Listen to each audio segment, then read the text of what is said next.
ஆண்டவரும் இரட்சகருமாகிய இயேசு கிறிஸ்துவின் இனிய நாமத்தில் உங்களை யாவருக்கும் அன்பின் வாழ்த்துக்களை தெரிவித்துக் கொள்கிறேன். அருமையான தேவ பிள்ளைகளே, புதிய நாள், புதிய நம்பிக்கை, new day new hope daily devotion மூலமாய் இந்த நாளில் கூட உங்களை சந்திப்பதில் நான் மிகுந்த மகிழ்ச்சி அடைகிறேன். அல்லேலூயா. இன்றைக்கு கூட கர்த்தர் நமக்கு கொடுக்கிற வார்த்தை என்ன?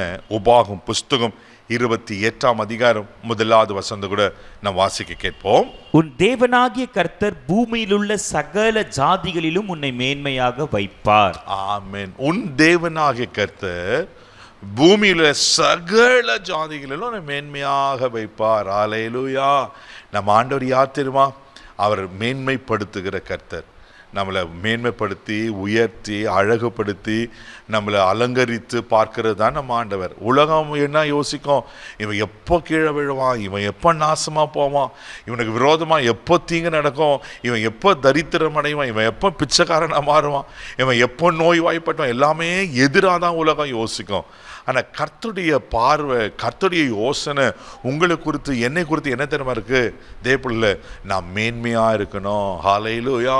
அவர் பிள்ளைகளை அவர் மேன்மைப்படுத்தி ஆசீர்வதிக்கிற ஆண்டவராய் காணப்படுகிறார். அதனால தான் பூமியில் உள்ள சகல ஜனங்களிலும் கர்த்தரை மேன்மையாக வைப்பாருன்னு அவங்க சொல்லப்பட்டிருக்கிறது அல்லவா?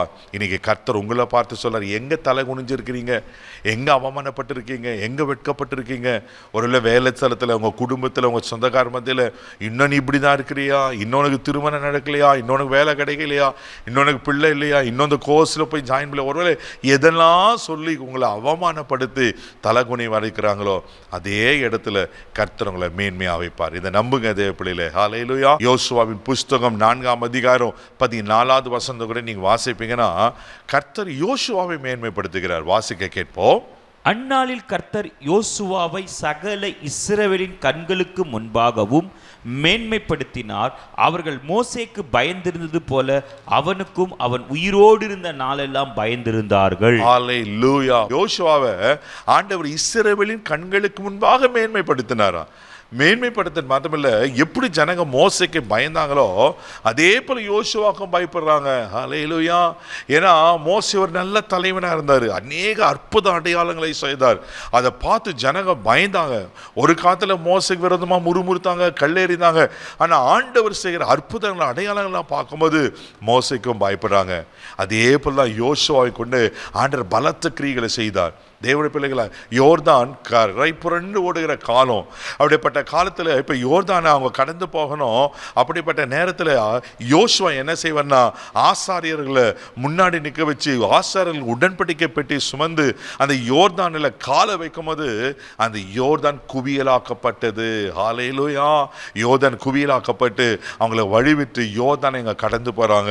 தெய்வ பிள்ளைகளை, உங்கள் வாழ்க்கையில் கூட எதெல்லாம் யோர்தானை போல இருக்கு, உங்கள் முன்னேற்றத்துக்கு, உன் ஆசீர்வாதத்திற்கு, ஆமென், நீங்க செய்து முடிக்க வேண்டிய காரியம் எது தடையா இருக்கு தேவைப்படல, இன்னைக்கு கர்த்தர் அதை உடைச்சு உங்களை மேன்மைப்படுத்த போகிறார். ஆமென். நான் ஏற்கனவே சொன்னல, உன் நிலைமை இப்படிதான் இருக்கா, நீ இன்னும் கோர்ஸ்ல ஜாயின் பண்ணலையா, வரல பல விதமான உங்களுடைய தோல்விகளை பார்த்து, உங்களுடைய இயலாமையை பார்த்து உங்களை அவமானப்படுத்த இருக்கலாம்.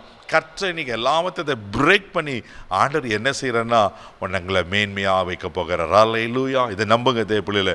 அவர் உங்களை மேன்மைப்படுத்துவார் சொன்னா அவர் மேன்மைப்படுத்துவார். 1 நாளாகமம் புஸ்தகம் 29ஆம் அதிகாரம் 12ஆம் வசனத்தை வாசிப்பீங்கன்னா, எவரையும் மேன்மைப்படுத்த, எவரையும் பலப்படுத்த அவருடைய கரத்தினாலே ஆகும் சொல்லப்பட்டிருக்கு. எவரையும், அவர் சாதாரண அற்பமாக இருக்கிறதையும் கர்த்தர் மேன்மைப்படுத்துவார். அவர் உங்களை நிச்சயமாய் மேன்மைப்படுத்துவார். இந்த நாளில் அந்த மேன்மையை பார்க்க போறீங்க. இனி வர நாட்களில் கர்த்தர் உங்களை மேன்மைப்படுத்தி கனப்படுத்த பார்க்க போறீங்க. கண்களை மூடி நம்ம ஜெபிக்கலாம். அன்பு தகப்பனே, உமக்கு நன்றி சொல்லி துதிக்கிறோம், ஸ்தோத்திரப்பா. ஆண்டவரே, நீர் எங்களை மேன்மைப்படுத்துகிற கர்த்தராப்பா. யார் யார் என்னென்ன காரியத்தில் சோர்ந்து போய் ஆண்டவரே தலை குனிஞ்சு அவமானத்தோடு இன்னும் அந்த பழைய நிலையிலே இருப்பாங்கண்ணா, அப்பா யோசுவாவை மேன்மைப்படுத்தின கர்த்தர். ஆண்டவரே, அந்த யோர்தான் கரை புரண்டு போனதப்பா, ஆனால் அதை குவியல் ஆக்கி அற்புதத்தை செய்து அதை யோர்தானை கடக்க பண்ணி ஆண்டவரே யோசுவாவை மேன்மைப்படுத்துவீங்கன்னா இந்த ஜனங்களுடைய ஆசீர்வாதத்துக்கு, நன்மைக்கு என்ன தடையாக இருக்கிறத தடைகளை உடைத்து இவளை மேன்மைப்படுத்தி கனப்படுத்தி ஆசீர்வதிக்க முடியாது ஜெபிக்கிறப்பா. இந்த நாள் முழுதும் கரம் பிடித்து நடத்தும் கிருபைக்கு ஒப்பு கொடுக்கிறேன். மகிமை உமக்கு செலுத்துகிறேன். இயேசுவின் மூலம் ஜெபம் கிளம்புதாவே. ஆமென். அவர் உங்களை மேன்மையாக வைப்பார். தைரியமாக போங்க. God bless you.